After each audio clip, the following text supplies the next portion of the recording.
Senator Wamatinga. Thank you very much, Madam Speaker. I rise today to support the motion. Madam Speaker, on the 9th of August, we all seated in this House went to elections. Life moved on.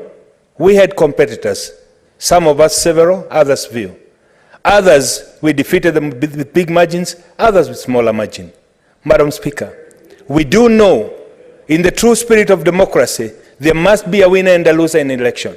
Madam Speaker, it is very unfortunate that indeed, after every cycle of election, that we have to go around these circles. Madam Speaker, we have a nation to take care of. We have the responsibility as leaders to ensure that the generations to come will look upon us and say, yes, there were people we elected and people who are responsible and who could take care of democracy.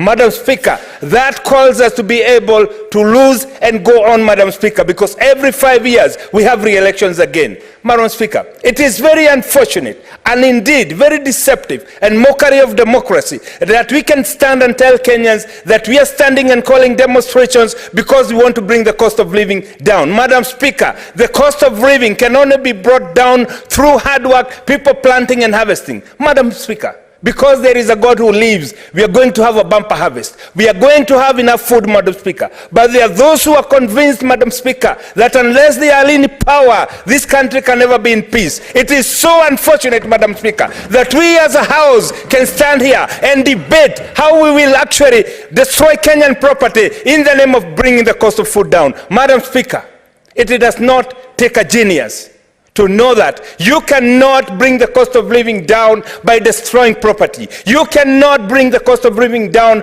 by maiming people. As has been said before, Madam Speaker, we've seen teachers demonstrate. We've seen doctors go on strike. We've never seen a life being lost. But we are asking, Madam Speaker, how many people must die for Kenyans to know that this country is bigger than them, Madam Speaker? How many of them? How many, Madam Speaker, that one person has every 5 years successfully fought his same into the government? Madam Speaker, it is very unfortunate that we are standing here losing precious time when we could be discussing bills about lowering cost of living, about lowering cost of power. Madam Speaker, Senator, I want to say this, Madam Speaker, the bills we have before this House. Senator, yes, Madam Speaker. You wish to be informed by I do not want to be informed. Eddie. I want to finish, Madam Speaker.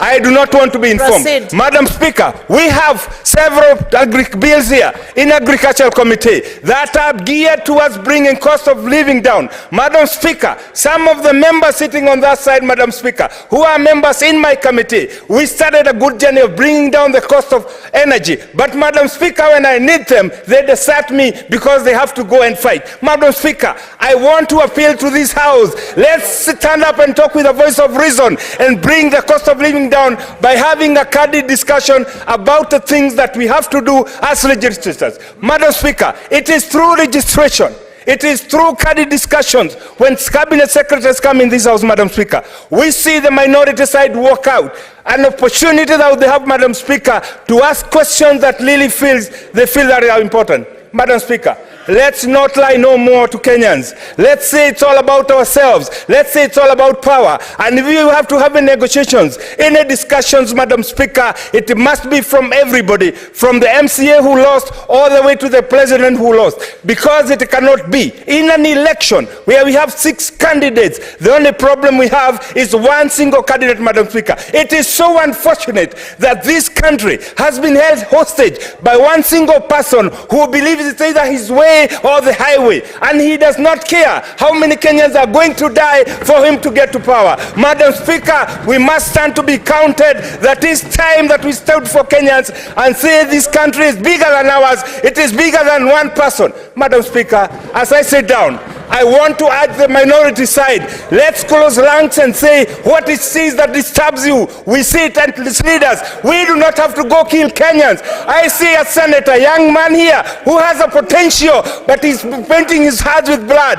Madam Speaker, it is so unfortunate that 30 years down the line, when we are long gone, people will remember this is the person who used to lead the death of young people. Madam Speaker, I support. Senator